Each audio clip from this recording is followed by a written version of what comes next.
안녕하세요. 생명의 샘터지기 최도숙입니다. 오늘은 토미 테니의 균형의 영성을 여러분에게 소개합니다. 열정적인 예배와 섬김의 균형을 강조하는 토미 테니의 균형의 영성. 그는 특유의 탁월한 감각으로 어떻게 하면 균형 잡힌 그리스도인으로 살아갈 것인지를 잘 풀어내고 있습니다. 이 책은 예수님이 베다니에 있는 마르다와 마리아의 집에 머무신 이유를 깊이 있게 다루고 우리에게 하나님을 갈망하는 열정과 사람을 섬기는 긍휼 사이에서 균형 감각을 가지라고 도전하고 있습니다. 베다니는 열정과 긍휼이 함께하는 집이었다라고 말하지요. 토미 테니에 대해서 소개합니다. 그는 10년간의 목회와 20년간의 순회 사역에 헌신해 왔습니다. 지금은 세계 50여 개 나라를 여행하면서 매년 150곳 이상의 장소에서 수많은 사람들에게 메시지를 전하고 있습니다. 그는 3대에 걸친 목회 사역으로 사역에 대한 독특한 관점을 갖게 되었습니다. 그에게 목마른 사람들을 하나님의 임재 가운데로 인도하는 아주 특별한 은사가 있지요. 그의 대표작으로는 다윗의 장막, 하나님의 관점, 능력의 근원 등이 있습니다. 이제 바로 시작하겠습니다. 모태도 무덤도 모두 빌린 것이었다. 장거리 여행지에 갔는데 호텔 예약을 잊어버리고 하지 못한 경험이 있는가? 여행에 익숙한 사람이라면 상황을 잘 알 것이다. 호텔에 남아있는 빈 방이 없어서 그날 밤 잘 곳이 없는 경우 정말 당혹스럽다. 예수님이 지상에서 사람으로 첫 방문을 하셨을 때 베들레헴에는 빈 방 없음 표지판이 걸려 있었다. 그날로부터 주님은 이 땅 어디엔가 그분을 환영하는 곳이 없을까 찾기 시작하셨다. 사실 주님은 머리둘 곳을 찾기 위해 모태도 무덤도 다 빌리셔야만 했다. 여기에는 엄청난 역설이 담겨 있다. 사실 주님이야말로 만물의 주인이시오 천지의 창조주이시기 때문이다. 그분이 이 낮은 땅 창조의 세계에 태어나시면서 그 정도 대접은 충분히 받으실 수 있는 것이었다. 베들레헴 호텔 지배인은 요셉과 마리아 그리고 아기 성자 예수께 방을 내주지 않았다. 자기가 거절한 분이 누구인지 몰랐기 때문이다. 아마도 그는 애정된 순서를 따랐거나 정해진 규정을 어기고 싶지 않았을 것이다. 도대체 그는 사전 예약이 되어 있다는 생각을 할 수 없었던 것일까? 예언자들이 이미 메시아가 오실 것이다 라는 메시지를 남기지 않았던가? 게다가 메시아는 특별히 다윗의 도시인 베들레헴에 오신다고 말하지 않았는가? 어쨌거나 우리가 아는 대로 그는 출산을 앞둔 부부를 향해 말했다. 빈방 없으니 돌아가시오. 오늘날에도 예수님은 자신의 이름으로 일컫는 수많은 교회들에서 빈방 없음 표지판을 보고 계시니 정말 이상한 일 아닌가? 사람으로는 가득 차 있으나 하나님을 찾아볼 수 없는 교회들이 많다. 그런 곳은 잘 짜여진 종교적 예식 순서와 모임 일정표와 사전 협의된 예배 규범들로 가득하다. 이런 명성이 자자한 예배의 전당들은 지나치게 과격한 표현이나 절제되지 않은 모습들을 철저하게 규제하면서 영적인 생명력마저 거부하여 하나님께 예배의 중심을 내어드리기를 거절한다.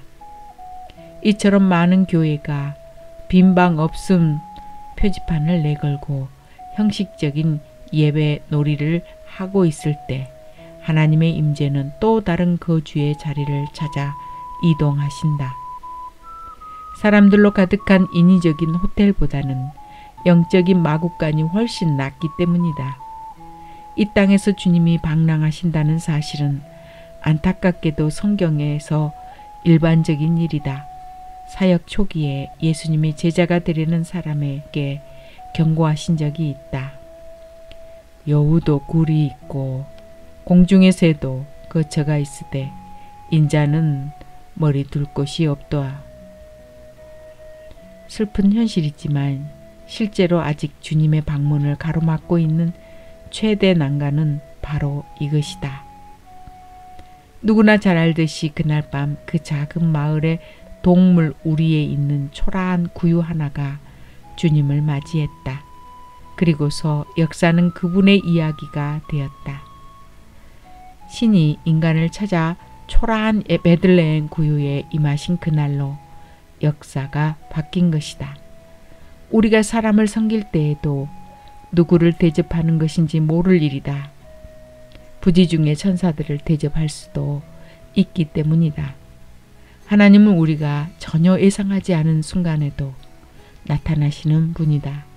그렇기 때문에 항상 손님을 대접하는 거룩한 삶의 습관을 가져야 한다. 만약 베들레헴의 그 여관 주인이 자기가 누구를 돌려보내는 것인지 확실히 알았다면 예수님의 베들레헴 도착에 대한 복음석 기사들은 오늘날 전혀 다른 내용이 되지 않았겠는가? 우리도 마찬가지이다. 우리가 누구를 거절하고 있는지 알게 된다면 우리의 역사도 여러 번 바뀌었을 것이다.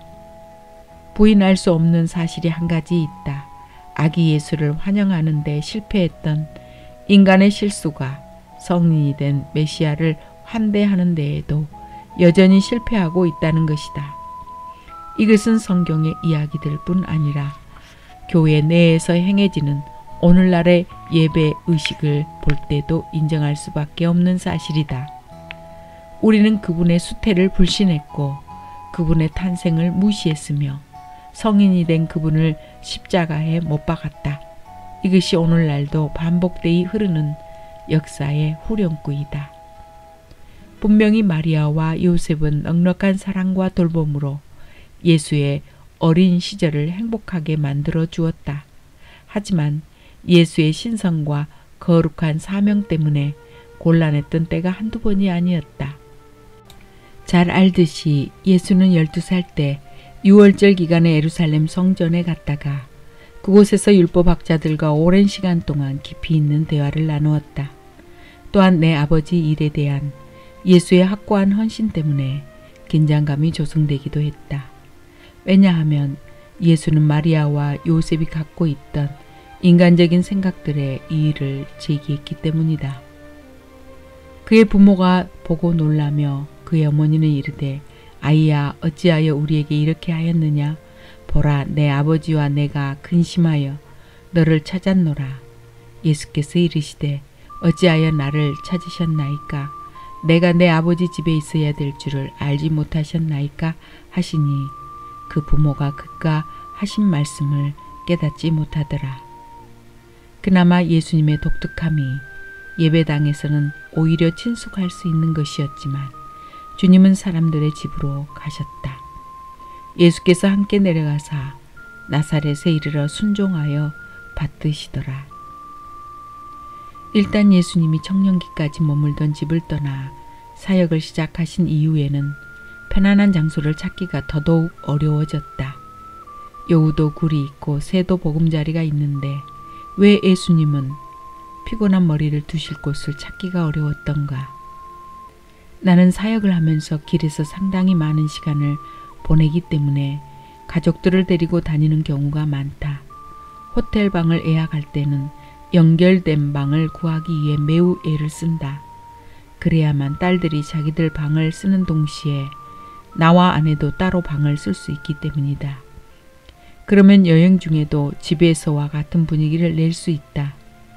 매우 당혹스러운 경험을 치른 후에야 우리는 인접된 방과 연결된 방은 완전히 다른 개념이라는 것을 알게 되었다. 당신이나 당신 호텔 직원이 이 사실을 모르고 있다면 큰일이다. 때로는 노련한 호텔 직원들도 연결된 방과 인접된 방의 차이를 모른다는 사실을 알게 되었다. 차이점을 말하자면 간단하다. 인접된 방은 방이 서로 인접해 있지만 두 방 사이에 연결문이 없다. 반면에 연결된 방은 두 방 사이를 오갈 수 있도록 연결되어 있는 문을 갖고 있다. 한 번은 뉴욕에 사역하러 갔을 때 미국의 가장 유명한 호텔 체인점 중 한 곳에서 그곳 직원과 다시 한번 이 익숙한 대화를 나누게 되었다. 이보시오. 미안하지만 예약받는 분이 실수하셨어요. 우리는 분명히 연결된 방을 신청했는데 그 방은 그런 방이 아닙니다. 아니요. 분명히 옆방이잖아요. 인접된 방을 원하셨던 거 아닌가요? 나는 순간 당혹스러움을 감출 수 없었지만 마음을 가라앉히고 말했다. 실례지만 이해를 못하시는 것 같은데요. 우리는 어린 딸들이 있어요. 나와 아내가 함께 있게 되면 아이들만 따로 호텔 방에 있게 되는데 그것은 절대 안 된단 말입니다. 결국 저는 이쪽 방에 혼자 있고 아내와 아이들은 벽을 사이에 두고 반대편 방에 있게 될 텐데 한 가족이 떨어져 보내는 게 말이 됩니까? 직원은 잠시 머뭇거리더니 이렇게 말했다. 하여간 바로 옆방 아닙니까? 아니요. 두 방이 연결되어 있어야지요. 나의 항변에 상관없이 안타깝게도 그날 밤 그 직원은 내게 아무것도 해줄 수 없었다. 나는 어쩔 수 없이 인접해 있기는 하나 연결되어 있지 않은 방에 들어가서 지친 몸을 현관에 기대었다. 그리고 연결문이 있어야 하는 텅 빈 벽을 바라보았다. 벽을 바라볼수록 반대편에 있는 아내와 딸들이 사무치게 보고 싶었다. 이게 뭐하는 짓인가? 하고 생각했다. 가족을 데리고 온 이유는 함께 있기 위해서였는데. 그리고는 마음속으로 상상했다. 올마트가 바로 이 길 아래쪽에 있지. 나는 나 자신에게 큰 소리로 말했다. 지금 당장 전기톱을 사와서 이 문제를 해결하면 되잖아. 톱으로 저 막혀있는 벽에 구멍을 내고 바로 저곳에 연결문을 세울 수 있으니까. 하지만 호텔에서 청구할 복구 비용을 계산해보니 정신이 번쩍 들었다. 톱 사는 것과는 비교가 안 되는 청구비가 날아올 테니까. 나는 그날 밤 연결문을 달지 않았다. 하지만 그 사건을 통해 하늘 아버지께서도 동일한 마음을 가지실 때가 한두 번이 아니라는 사실을 알게 되었다. 그리고 하나님은 그 막힌 담이 너무나 싫기 때문에 실제로 손수문을 만드셨다는 사실을 기억했다. 무엇으로 문을 만드셨는가? 바로 아들의 순종을 통해서 만드셨다. 하나님께서 이런 말씀을 하시는 것 같다. 내가 왜 이 상황을 참아야 하느냐? 내가 너희를 창조한 것은 너희와 함께 있고 싶어서이다. 하나님은 언제나 휘장을 싫어하신다. 처음으로 휘장을 제거할 합법적인 권리를 갖게 되자 하나님은 휘장을 찢으시되 다시는 칠 수 없도록 만드셨다. 그리고는 자신을 드러내셨다. 그는 중간에 막힌 담을 자기 육체로 허시고 또 다른 역본에서는 이렇게 말한다. 그는 벽을 부숴버리셨다. 하나님께서 분리장벽을 부숴버리셨다면 원래는 하나님과 그 자녀들을 분리시키는 막힌 담이 있었다는 의미이다. 바울에 의하면 그 막힌 담은 계명의 율법을 말하는 것이다. 이러한 계명의 율법 때문에 이방인들은 유대인들이 율법서와 선지서에서 발견하는 풍성한 영적 유산을 누릴 수 없도록 분리되었다. 그러나 율법은 죄의 치명적인 결과들과 행위로 구원을 얻을 수 없는 인간의 무능력을 강조하고 있다. 유대인들조차 율법의 규정들을 지키는데 최선을 다할지라도 하나님의 은혜가 아니고는 에덴 동산에서 누리던 친밀감을 회복할 수 없었다. 요지는 이와 같다. 이 두 가지 문제에 대한 하늘 아버지의 해결책은 분리장벽에 구멍을 뚫는 것이었다. 독생자 예수 그리스도를 보내사 십자가 대속의 죽음과 사망에서의 부활을 통해 유대인도 이방인도 구원하신 것이다. 보호장벽을 싫어하시는 하나님께서는 하늘나라를 리모델링하기로 결정하셨다.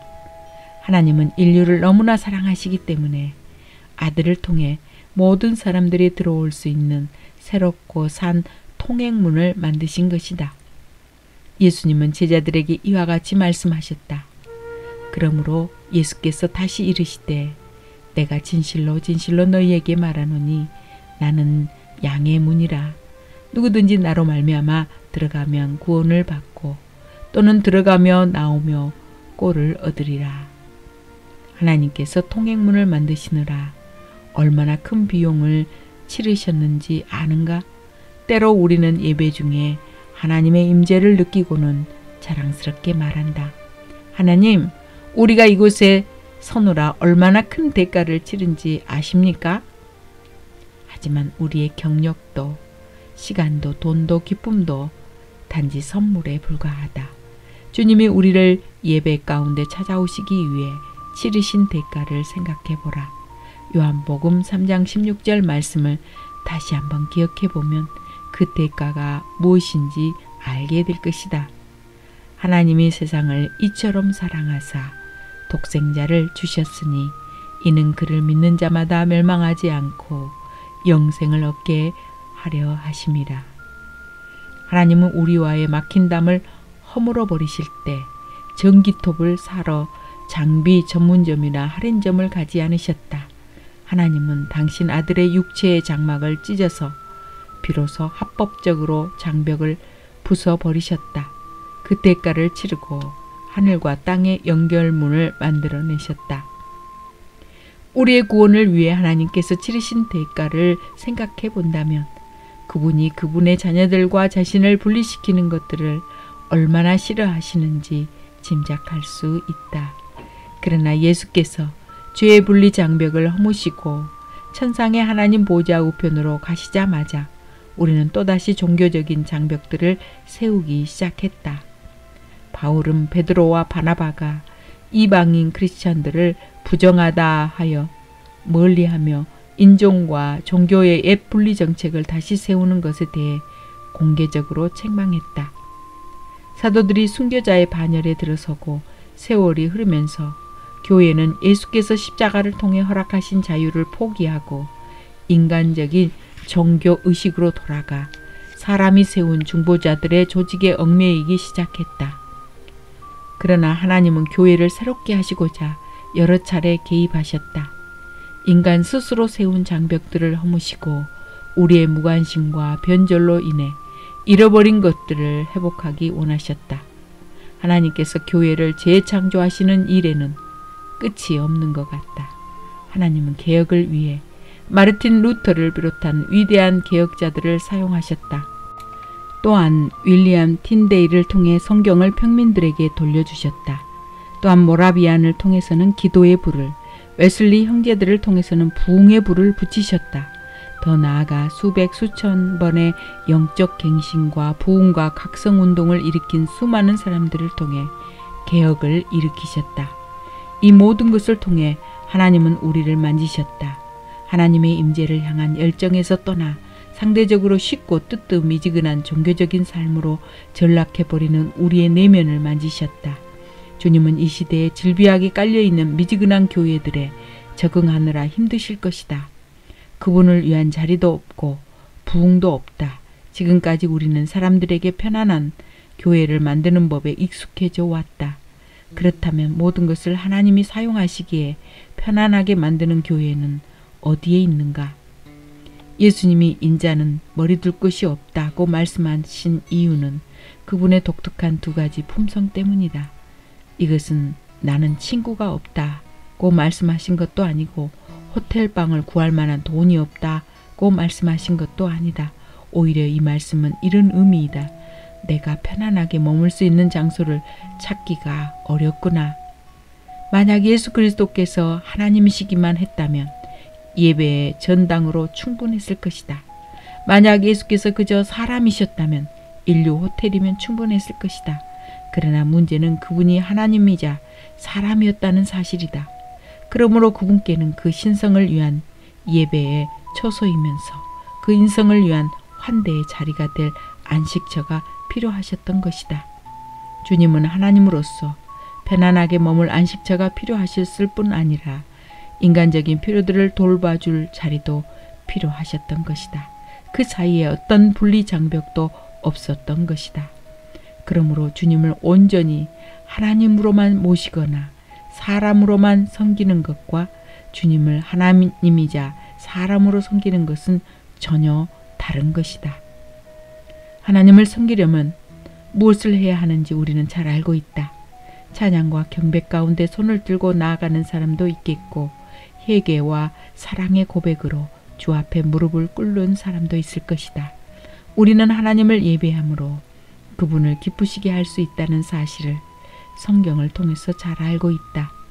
그러나 메시아이신 그분 안에 신성과 인성이 공존하기 때문에 예수님을 높이고 대접하는 것은 쉽지 않은 문제가 된 것이다. 복음서를 잘 살펴보면 예수님이 자주 방문하셨던 장소들이 나와 있다. 예루살렘은 성경에 800번 넘게 그 이름이 언급되었는데 예수님은 그곳을 큰 임금의 성이라고 부르셨다.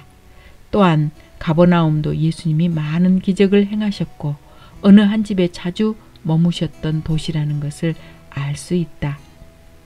베다니는 어떤가? 예수님이 예루살렘에 오실 때마다 베다니에 머무셨던 이유는 무엇인가? 그 장소가 왜 그렇게 특별했는가? 예수님이 마리아와 마르다의 집을 편하게 여기셨던 이유는 그곳에서 그분의 인성과 신성이 함께 마리아는 예수님의 신성을 기쁘시게 해드리고 마르다는 예수님의 인성을 대접하였기에 그 집은 예수님께 비로소 아늑한 가정이 되었다. 베다니에만 오시면 주님은 언제나 마리아와 마르다의 집으로 끌리셨던 것 같다. 마르다는 예수님을 자기 집으로 영접했다. 복음서에는 사람들이 종종 혼동하고 있는 적어도 3명의 마리아에 대해 언급한다. 성경은 평판이 좋지 않던 이름 없는 여인에 대해 언급하고 있다. 그녀는 값진 향유를 예수님께 붓고 눈물로 주님의 발을 씻고 머리카락으로 그 발을 닦았다. 성경에 몇 명의 마리아가 있었고 누가 언제 어디서 무엇을 했는가에 대해서는 오랫동안 신학적인 토론이 계속되고 있다. 어떤 사람들은 내 의견처럼 베다니의 마리아가 예수님의 사역 초기에는 그분의 발에 죽음 직전에 그분의 머리에 기름을 부었을 것이라고 생각한다. 또 어떤 사람은 그 두 사람이 서로 다른 마리아라고 말한다. 솔직히 마리아가 몇 명 있었다는 사실은 중요하지 않다고 생각한다. 다만 각각의 마리아 아니면 동일한 마리아가 예수님께 보여준 그 태도에 나는 더 관심이 있다.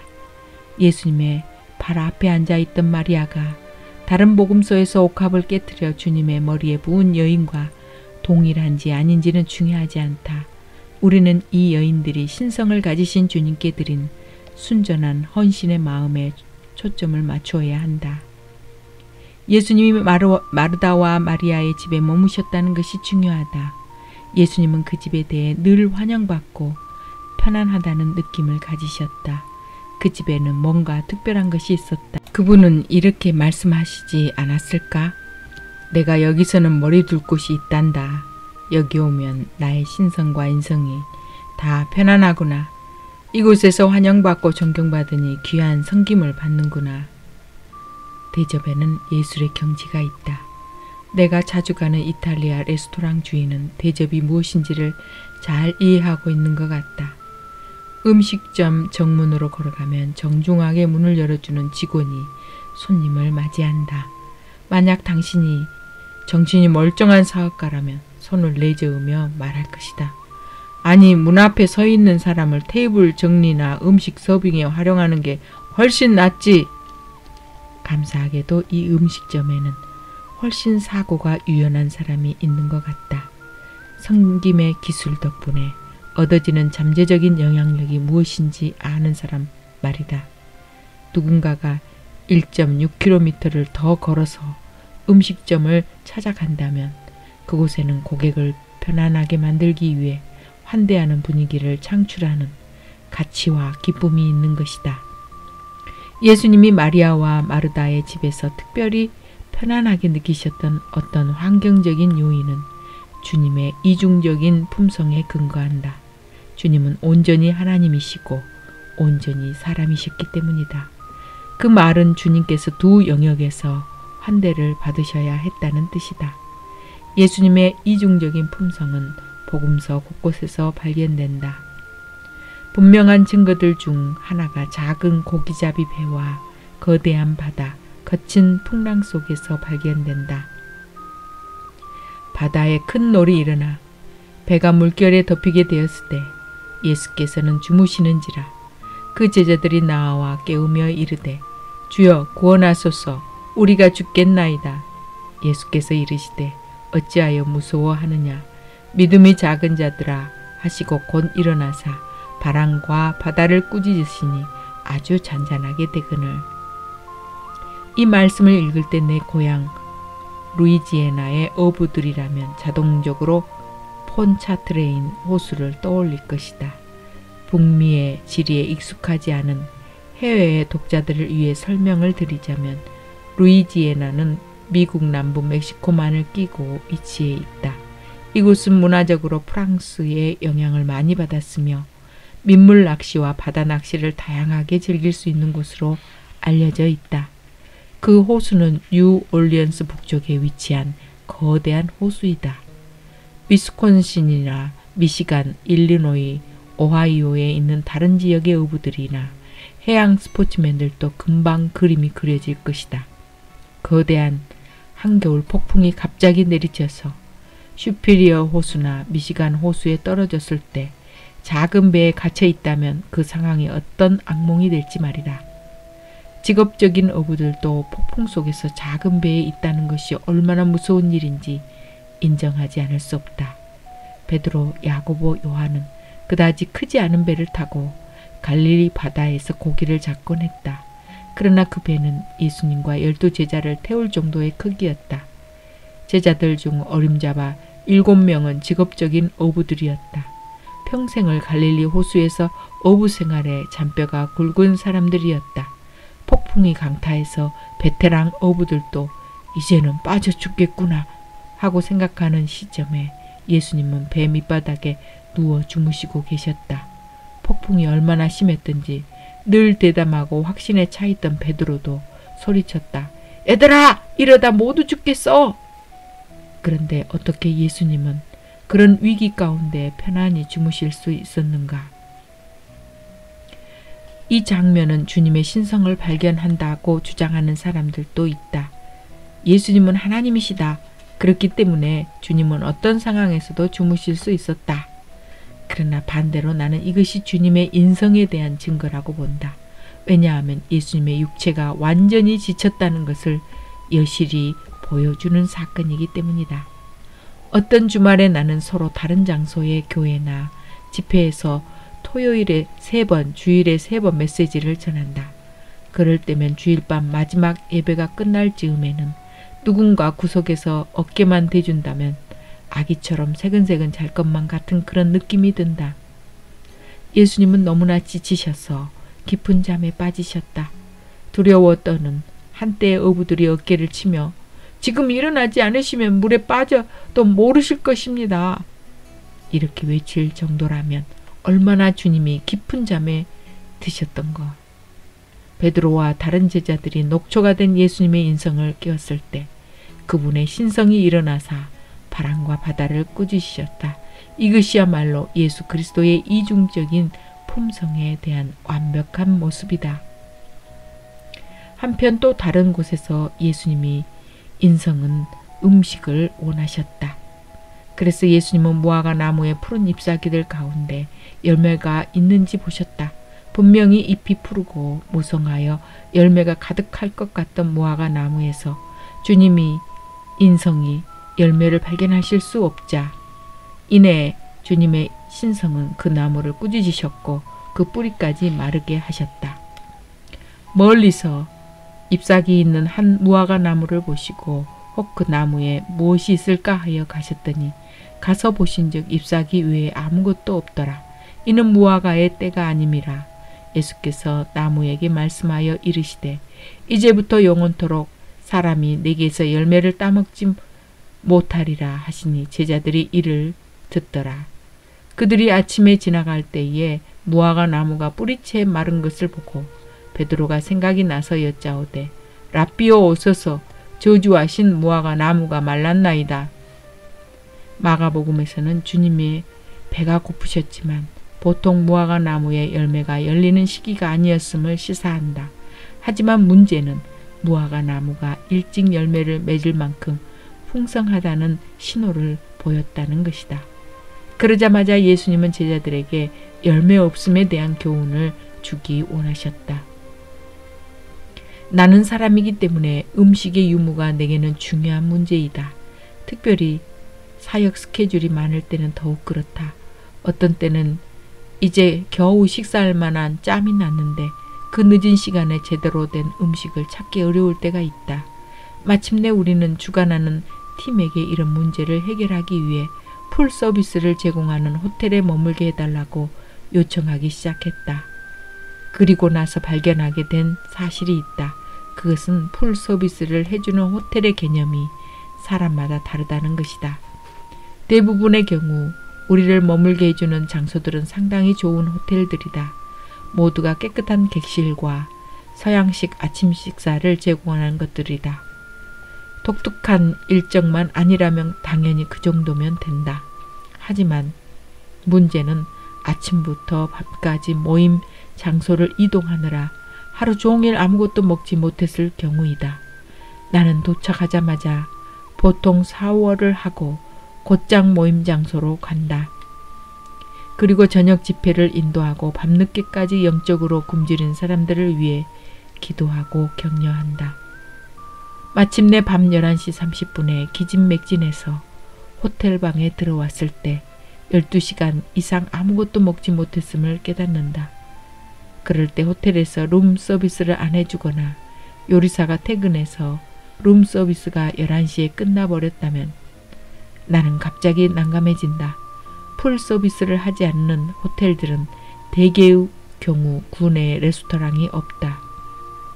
주로 나는 차가 없는데 주최 측에서 감사하게도 나를 데려다 주고 호텔 방까지 데려다 준다. 그러다 보니 택시를 타고 운전기사에게 가까운 편의점이나 식료품점에 갑시다 하는 말을 하게 된다. 그리고는 11시 30분에 가게 안을 쓸쓸히 돌아다니며 무엇으로 허기진 배를 채울 수 있을까 고민하게 된다. 물론 주최 측이 얼마나 나를 배려했는지도 알고 나를 위해 얼마나 최선을 다했는지도 안다. 하지만 문제는 그들이 늦은 밤 나의 허기진 배까지는 이해하지 못했다는 것이다. 하나님의 방문을 적용해 본다면 하나님의 방문에 무엇이 필요한지 이해하지 못하는 사람들이 많음을 알 수 있다. 하나님은 풀서비스 호텔을 원하신다. 그렇다면 하나님을 위한 풀서비스 호텔은 무엇인가? 그것은 그분의 인성과 신성을 동시에 돌보는 것이다. 우리가 좋든 싫든 상관없이 주님은 모텔에서 머무시지는 않을 것이다. 그분께는 풀서비스가 필요하기 때문이다. 인접한 방으로도 만족하지 못하실 것이다. 그분은 죄의 장벽으로 인해 자녀들과 완전히 분리되어 지내는 것을 원하지 않으신다. 인접한 방이 아니라 연결된 방을 원하신다. 마침내 하나님과 사람이 연결될 때 당신은 베다니의 그 집에 있는 것이다. 빈 방 없음이라는 표지판을 걸고 베들레헴에서 시작한 이야기가 마침내 주님이 머리 두실 곳이 있는 베다니에서 끝난다. 안녕히 계세요. 다음 시간에 이어집니다.